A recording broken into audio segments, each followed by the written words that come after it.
Sahabat Nusantara, ada sebuah buku yang menarik. Buku itu adalah buku biografi yang berjudul Hidup untuk Keberkahan. Buku yang luar biasa, buku yang sangat inspiratif. Dengan dicetak awal kisaran 2000 eksemplar, yang sampai hari ini hanya membutuhkan waktu 2-3 bulan untuk buku itu habis. Dan review dari pembacanya sangat luar biasa. Saat ini di studio kami, Studio Media Lintas Nusantara, sudah hadir penulis buku Hidup untuk Keberkahan, buku biografi Pak Niko, yaitu Pak Rohmat Widodo. Selamat datang, Pak. Ya, terima kasih atas undangannya, Oke. Mas Birto. Baru pertama kali ya Iya, kita, iya. maksudnya di situasi yang podcast seperti ini. Iya, betul. Oke, nah saya mau ngobrol terkait buku ini. Kan Pak Rohmat sebagai penulisnya ya. Iya. Buku ini laris manis loh. Jadi 2000 eksemplar ya kemarin. Iya. Hanya ini sudah masuk bahkan untuk persiapan cetakan kedua. Iya. Karena cetakan pertama kemarin luar biasa sekali, banyak yang berminat. Iya. Dan dari testimoni mereka pembaca buku ini memang banyak menginspirasi hidup mereka. Dari sudut pandang penulisnya sendiri seperti apa nih? Iya. Yang pasti tidak mengagetkan sebenarnya, Mas. Kalau tiba-tiba dengan waktu yang sangat singkat buku ini banyak diminati oleh penggemar Pak Niko. Karena sebelum saya menulis buku ini kan sudah riset duluan. Betul. Ceritanya begitu. Dan waktu itu saya sudah mempunyai keyakinan, wah, ini kalau ditulis menjadi buku nih, ini pasti luar biasa. Karena orang seperti Pak Niko dengan menginspirasi ya, mendampingi banyak orang, ribuan orang, dari yang datang sedih, nangis-nangis dengan berbagai macam permasalahannya, habis itu bisa terselesaikan. Bahkan bisa pulang dengan tersenyum. Nah, dari riset waktu itu tim kami itu mendapatkan redaksi seperti itu, langsung tersentuh, Mas. Gitu ceritanya. Makanya dan waktu itu langsung tuh kami yakin, wah, ini pasti kisahnya luar biasa dalam kehidupan beliau. Tidak mungkin beliau bisa membantu orang sebanyak ini, bisa mendampingi banyak orang dari berbagai permasalahannya sebagai seorang konsultan kalau beliau tidak melewati sebuah proses panjang, tempan hidup yang luar biasa. Betul. Gitu. Makanya ketika berkesempatan langsung disambut baik dengan Bapak ketika akan membuat buku ini, wah, kami senang sekali, Mas. Senang sekali, Mas. Cuma pertanyaannya, bagaimana Anda menemukan sosok Pak Niko ini? Nah, kan seperti Pak Rohmat sendiri kan sudah menulis biografi banyak tokoh ya. Lalu ketemunya di mana, dan pada saat itu, sebelum tadi yang Anda sampaikan, pada saat itu apa yang ada di benak Anda sama menulis tentang orang ini? Yang seketika itu ya. Kalau ini tadi kan setelah riset dan sebagainya. Tapi sebelum itu, pada saat itu ketika saya mau menulis orang, apa yang mendasari itu? Nah, ini mungkin memang bisa dikatakan sebagai skenario Tuhan, Mas. Oke, semesta ya. Iya, semesta, betul. Jadi waktu itu ceritanya kami dengan tim sedang ngobrol santai sebenarnya, Mas. Lalu tersebutlah itu nama Pak Niko. Siapa? Gitu. Siapa namanya Mas Erik, tim kami, Mas Erik. Okay. Tersebutlah nama Pak Niko. Terus habis itu, wah, ya udah, habis itu saya tanya-tanya gitu. Dia cerita gitu. Habis itu ceritalah teman kami juga gitu, namanya Pak Danang. Saling melengkapi nih. Habis itu ini harus dibikin buku. Saya bilang. Tapi gitu. Mereka berdua tahu Pak Niko dari mana? YouTube kah atau apa? Kalau Mas Erik ini sebenarnya belum pernah ketemu juga saya dan Pak Niko. Cuman dapat cerita dari Pak Danang. Pak Danang ceritanya gitu. Teman kami di Jogja. Gitu, ceritanya begitu. Habis itu dari situlah kita nonton YouTube-nya akhirnya. Wah, ini luar biasa betul ini. Habis itu kita riset semuanya tentang beliau. Dan disitulah semakin meyakinkan kami. ini harus ditulis menjadi buku. Gitu. Harus menjadi buku. Kenapa? Karena pasti akan banyak bermanfaat untuk menginspirasi orang. Pasti. Dan saya pikir di situ tidak hanya sekedar menginspirasi gitu. Kenapa? Karena beliau ini mempunyai metode gitu dalam pendampingan gitu. Bagaimana orang-orang yang sedang mengalami sebuah kesulitan, berbagai permasalahan hidupnya, baik itu dari sisi ekonomi, keluarga, asmara, finansial gitu. Itu semuanya gitu kan, pendidikan gitu, dan berbagai permasalahan hidup lainnya itu bisa bangkit, bisa keluar dari permasalahan-permasalahan yang dianggap rumit. Bahkan ada yang ceritanya itu sangat katanya ada banyak sekali kan yang hampir mengakhiri hidupnya. Itu karena memang saking itu beratnya gitu real di lapangan. Ya dari situ gitu ya. Di situ pasti ini ada metode, ada cara yang bisa diformulasikan, yang bisa ditulis, tidak hanya sekedar menjadi parsial gitu ya pengetahuannya, tapi secara utuh sehingga orang ketika membacanya itu bisa mempraktekkan gitu. Nah itu yang kami harapkan gitu. Dan setelah bertemu Pak Niko, ceritanya kami bertemu Pak Niko pertama Mas Berto, itu wawancara sama beliau karena saking terpesonanya dengan berbagai pengetahuan baru lah bagi kami, membuka wawasan baru, hal-hal yang tidak terpikirkan sebelumnya, belum pernah kami dapatkan dari membaca buku. Ya, apalagi kan Pak Rohmat sendiri kan sudah menulis banyak buku dari misalkan orang-orang yang serupa mengangkat isu ekonomi dan sebagainya. Itu ya. Tapi memang ini berbeda. Sampai kami jam 2 dini hari waktu itu karena saking serunya. Apa yang diobrolkan pada saat itu? Banyak sekali Mas Wirto. Terutama yaitu ya tentang bagaimana kisah beliau mendampingi banyak orang ya dari berbagai permasalahannya. Nah disitulah dijelaskan juga sebenarnya ada basic ilmuannya gitu. Kalau diringkasnya sebagai ilmu kehidupan gitu. Wah, itu mencapainya banyak sekali ternyata Mas. Dalam berbagai persoalan itu bisa diselesaikan dengan rangkuman dalam ilmu kehidupan itu. Ada yang namanya hukum alam semesta gitu kan. Terus tentang level-level kesadaran gitu ya. Terus ada juga tentang energi. Gitu. Karena Bapak ini ternyata konsultan ya. Konsultan dan ahli metafisika. Jadi di situ ini banyak sekali dan sebenarnya tidak sekedar metafisika Mas. Setelah kami gali gitu ternyata banyaklah ilmu-ilmu baru ya tentang bahkan hasanah ilmu-ilmu leluhur ya masih dipakai iya. Dan ternyata di situ sangat efektif. Jadi banyak sekali sebenarnya leluhur kita di dalam itu punya budaya, punya ilmu yang luar biasa ternyata.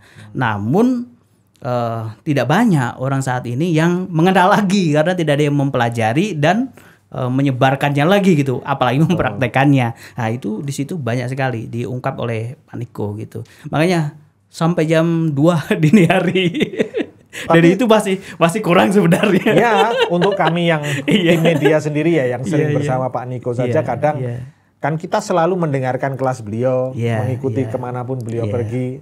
Itu pun ketika masih ada ajaran beliau mengajar dan sebagainya, itu kami masih dalam tanda kutip masih melongo ya. Karena seperti tidak pernah habis, ada yang baru, yang baru begitu terus. Apalagi untuk orang-orang yang barusan bertemu itu pasti sesuatu yang sangat-sangat ini apa ini membuat penasaran baru. Oke, nah dari Pak Rohmat sendiri nih, tidak hanya untuk meriset buku ini mungkin ya, tapi untuk dampak diri sendiri juga pasti ada. Pasti. Nah itu seperti apa? Terutama ketika dengan perjalanan menulis dan sebagainya itu apa? Nah, ini saya mungkin sedikit menjelaskan tentang menulis biografi dulu, Mas ya. Menulis biografi itu berbeda dengan menulis buku-buku lain. Bedanya apa? Karena nama biografi itu adalah kisah kehidupan tokoh yang ditulis oleh orang lain, bukan ditulis oleh tokohnya sendiri. Autobiografi. Nah, kalau ditulis oleh tokohnya sendiri itu namanya autobiografi. Kalau ditulis oleh orang lain itu namanya biografi. Nah, namanya menulis orang lain berarti kita harus mengenal betul orang yang kita tulis gitu. Itu PR yang luar biasa dan kita harus benar-benar tahu gitu. Tahu tidak hanya sekedar tahu dari sisi apa yang diceritakan, tapi kita harus benar-benar mengenal sosok personal. Ya, betul. Dari tidak hanya ceritanya, tapi dari karakter beliau, sikap beliau. Karena itulah kita ketika riset untuk menulis sebuah biografi, kita itu kan harus ngikutin tokohnya agar tahu, bahkan kita itu intonasi cara ngomongnya itu aja kita pelajari gitu. Nah, termasuk kalau kita ingin membuat tulisan itu berdaya, secara otomatis kita harus merasakan setidaknya apa yang dirasakan oleh tokoh yang kita tulis gitu. Nah, di situ saya akhirnya ngikut, Mas. Ngikut amalan-amalan yang dijalani oleh Pak Niko, yang diajarkan oleh semua murid-murid di kelas kehidupan gitu. Termasuk saya juga ngikutin yang doa 21 hari setiap. Maksudnya menjalankan betul. Supaya merasakan itunya. Merasakan gitu. Dan itu saya udah sampai 16 hari, Mas. Gagal karena kita ketiduran. Akhirnya ngulang lagi dari awal gitu. Ngulang lagi dari awal, akhirnya setelah kedua baru kita berhasil. Dan itu benar-benar merasakan banyak hal ya, keajaiban yang dalam kehidupan kami pribadi gitu. Itu kami rasakan betul. Selanjutnya kami juga mendengarkan itu kan wawancara semua itu, Mas. Itu kan menulis biografi Pak Niko ini, setiap tokoh itu pasti punya keunikan, kan, punya keunikan. Dan menulis biografi Pak Niko ini, saya sampai mengubah konsepnya itu 3 kali, Mas. 3 kali, karena awalnya itu kita ingin menulis kisah beliau gitu ya, secara utuh gitu. Karena dari kisah beliau aja, dengan beliau bisa menjadi seperti sekarang, itu pasti prosesnya udah luar biasa tuh. Udah sangat menginspirasi. Kami pikir begitu. Tapi ternyata setelah seiring banyak wawancara sama beliau, mengikuti wawancara-wawancara beliau, ngisi kelas-kelas kehidupan, banyak banget ini yang harus dimuat. Gitu, banyak banget gitu. Nah, di situ akhirnya kami tidak hanya sekedar biografi ini, tidak hanya sekedar tidak hanya sekedar kisah kehidupan Pak Niko, bukan. Gitu. Tapi menunjukkan bahwa apa semua yang diajarkan Pak Niko ya ke para murid-muridnya, para santri-santrinya kalau istilah beliau ya, itu adalah semua yang pernah dilewati. Jadi tidak hanya sekedar teori, tapi sudah pernah dilewati, dipraktekkan, dan habis itu ditularkan kepada murid-muridnya, sampai murid-muridnya banyak yang berhasil. Bukan banyak lagi ya, udah ribuan yang berhasil gitu. Menjalani proses dengan ilmu yang telah diimplementasikan, yang sudah dilakukan oleh Pak Niko dan terbukti hasilnya gitu. Nah, akhirnya seperti itu. Konsep buku ini jadi tidak hanya sekedar monoton cerita, bukan masa kecil sampai hari ini tidak, tapi nilainya semua, spirit hidupnya itu ada di situ. Ada semua. Di sini ada tadi, Mas, ada ilmu metafisika dibahas, ada tentang ini saya mendapatkan ilmu baru betul ini yang genuine. Dari Pak Niko ini sebagai metode, saya menyebutnya seperti itu, adalah ilmu mencipta. Oke. yang dengan 5M, 5M, gitu. ya. Nah, jangan disebutin Mas, biar penasaran. Ya dong, yang mau harus baca bukunya. Kan? Iya, itu luar biasa. Itu luar biasa dan sudah terbukti kan. Oh ya. Banyak sekali anggota yang berhasil ya, dengan ilmu penciptaan ini. Doa penciptaan. Doa penciptaan ini luar biasa ya. Mereka jadi berkelimpahan. Dan ini mengubah konsep doa sebenarnya. Iya, bukan doa yang meminta, tapi malah mencipta di sini kan. Iya. Itu semua ada di situ ya. Iya. Termasuk banyak juga membahas terkait tentang utang dengan perspektif yang berbeda. Itu seringkali orang berpikir negatif tentang utang gitu kan. Tapi di sini diganti gitu kan dan diubah. Betul. Dan menjadi berenergi gitu. Itu yang luar biasa. Termasuk juga terkait dengan trauma, membahas tentang trauma terhadap uang gitu. Itu luar biasa.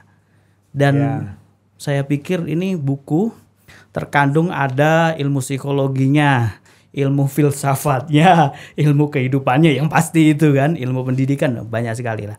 Ya, layaknya buku biografi yang sangat kompleks ya. Ya. Berapa lama Pak Rohma menulis ini? Proses penulisannya sendiri awalnya target 2 bulan, akhirnya selesai 4 bulan. Karena ada terus materi ditambahkan. Terus juga kita sempurnakan ya dengan berbagai, ternyata ini ilmu penting ya, masuk dalam sebuah proses kehidupan Pak Niko yang sudah dipraktekkan dan terbukti juga sudah diajarkan dan berhasil. Nah, yang seperti itu akhirnya kita masukkan juga.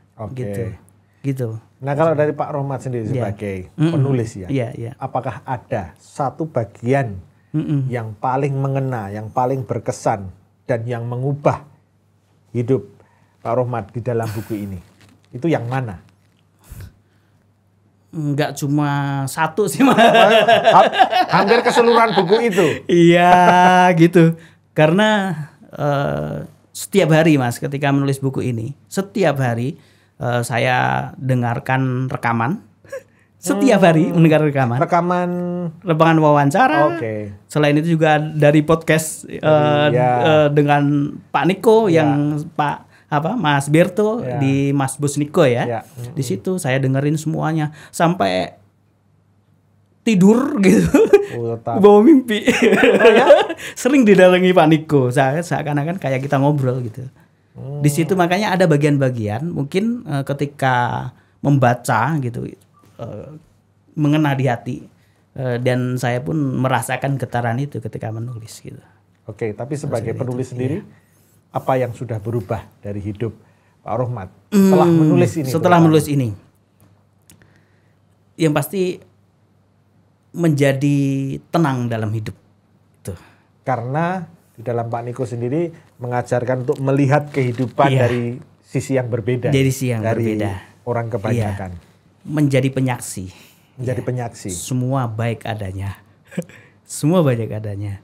Itu yang kayaknya sederhana ya. Semua baik adanya. Semua baik adanya. Tapi itu ketika kita melihat sesuatu ya, suatu kejadian, ternyata itu tidak mudah. Tapi ketika kita sudah bisa mulai mempraktekkan itu ya, itu ternyata menenangkan Mas, menenangkan. Jadi hidup itu tidak ada rasa ketakutan, kekhawatiran gitu ya. Ya tenang aja gitu. Itu sih. Dan itu dampaknya udah banyak Mas dari situ. Ya. Beberapa juga kami undang untuk testimoni juga di sini kan. Memang saya pernah itu ada ibu-ibu yang rumahnya hampir disita. Tapi bagaimana dengan kondisinya itu rumah mau dilelang bank, dia masih bisa bersyukur. Itu kan sesuatu yang tidak normal sebenarnya untuk orang kebanyakan ya. Tapi di sini bisa. Memang sebuah terobosan dalam kehidupan ya, apa yang disampaikan Pak Niko di sini, terutama di buku ini. Nah, memang tidak memang wajar kalau buku ini dicetak habis. Bahkan ini mau cetakan kedua. Kapan rencana? Dalam bulan ini sudah akan akan naik. terbit. Iya. Ya, iya. oke. Dan dengar-dengar ini sudah akan ada buku baru lagi. Iya. Itu mungkin bisa di-spill dong. Iya. Bocorannya ini, Mas. Ini adalah buku kedua ya. Pak Niko ya. Judulnya Lahir Kembali ya. Wah, Lahir kembali untuk menjadi pribadi yang otentik. Kenapa Gitu. memilih judul itu? Ini sesuai Pak Niko ya. Sudah waktu itu sebenarnya waktu pas wawancara nulis biografi ini, beliau sudah nanti kita nulis buku judulnya Lahir Kembali. Gitu Mas Wirto. Kalau Gitu. buku yang pertama, Hidup dalam Keberkahan Hidup ini untuk Keberkahan. Hidup Iya. untuk Keberkahan, siapa yang memilih judulnya? Judul ini yang milih saya. Oke. Kebetulan Bapak kan ada prinsip hidupnya ingin menjadi saluran keberkahan bagi banyak orang. Itu dasarnya. Itu dasarnya. Dan setelah kami pelajari ya, pada dasarnya benang merahnya memang di situ. Saya melihat kehidupan Pak Niko saat ini. Beliau banyak ya di Indonesia ini ya, enggak cuma di Indonesia ya, banyak di dunia ini orang yang sukses dari sisi materi dan sebagainya, kaya raya dan sebagainya, keberlimpahan gitu.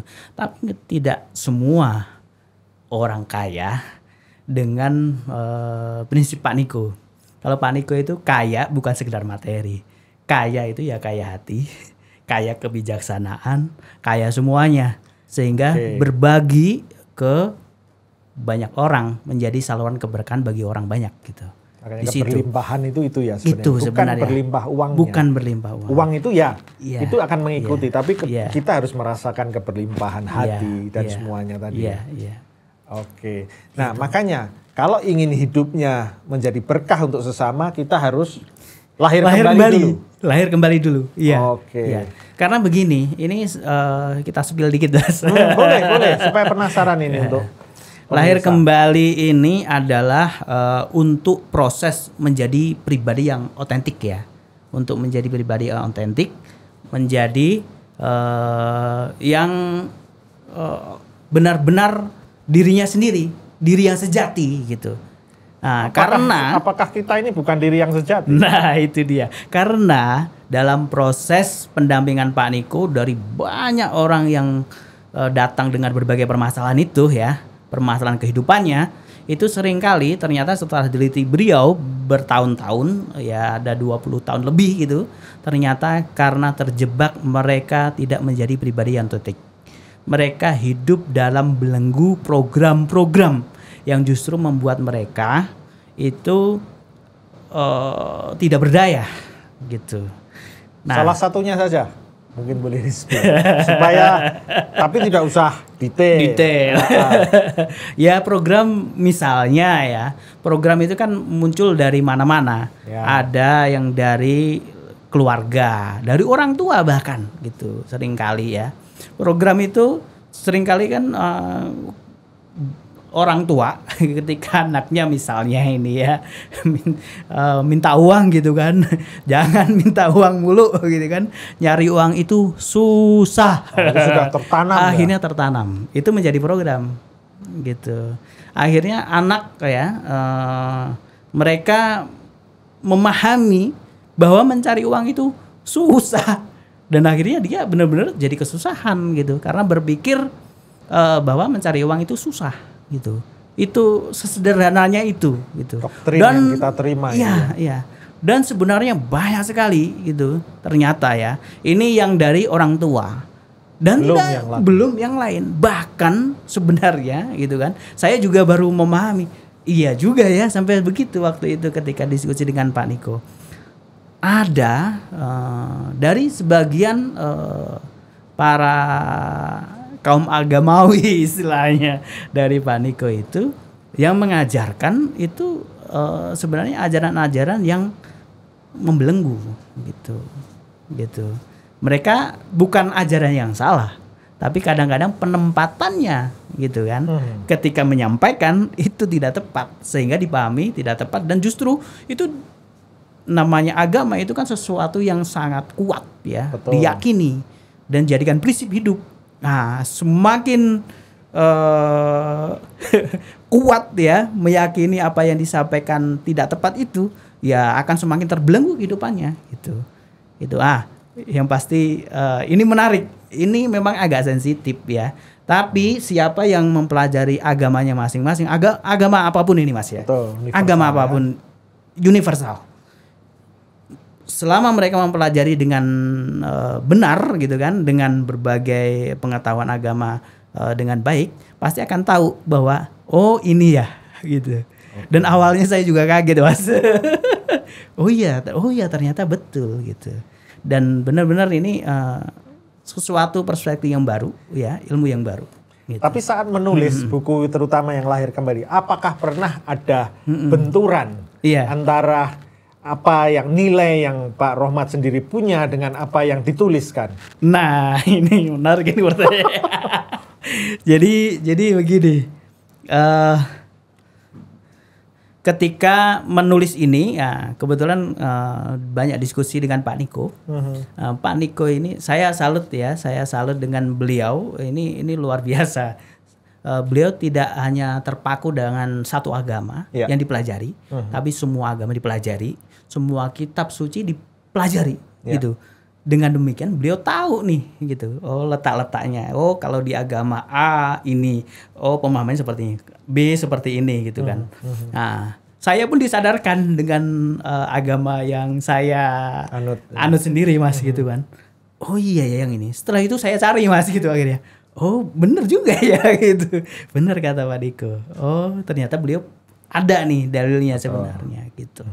Di situ ya banyak. Jadi banyak akhirnya justru malah saya jadi belajar menggali lagi. Luar gitu. biasa. Ya. Nah ini rencana terbitnya publishnya akan berbarengan dengan cetakan ini yang kedua atau tersendiri nanti? Nah, kalau ini kan masih proses ya. Kita masih proses finishing. Ini kan masih proof. Ya. Kemungkinan setelah buku cetak kedua Hidup untuk Keberkahan. Oke. Gitu. Ya. Pak Rohmat sebagai penulis buku yang sudah menulis berbagai macam buku, silahkan coba yakinkan netizen di luar sana, kenapa mereka harus memiliki buku itu? Dua buku ini ya, buku ini. Yang pasti saya setelah menulis banyak buku dan membaca banyak buku biografi, ya, terutama ini biografi, ada banyak ilmu baru. Ada banyak ilmu baru. Anda tidak akan disuguhi sekedar cerita, tapi membuka wawasan teman-teman semuanya, membuka makna baru ya dalam menjalani kehidupan. Yang pasti itu akan mendapatkan sebuah perspektif baru gitu kan. Dan ini cuma ada di buku ini karena belum ada di buku yang lain. Contoh seperti metode Pak Niko yang ilmu penciptaan itu aja belum ada di buku lain. Memang itu otentik ya, original dari Pak Niko. Jadi teman-teman semuanya yang pasti jangan lewatkan ya, buku ini harus dibeli, wajib dibaca. Tidak hanya dibeli tapi dibaca dan seperti kata Pak Niko dipraktekkan. Gitu. Oke. Baik Bapak Ibu semua sahabat Nusantara yang ingin mendapatkan buku ini, Hidup untuk Keberkahan, bisa hubungi kami. Untuk itu nanti bisa ada kolom kalau yang ingin tertarik membelinya bisa nanti melihat di kolom deskripsi. Segera pesan karena yang pertama saja 2.000 eksemplar sudah habis. Cetakan kedua sudah siap dan sebentar lagi akan publish. Silahkan yang ingin mendapatkan bukunya. Ini bukan sekedar buku, ini saksi.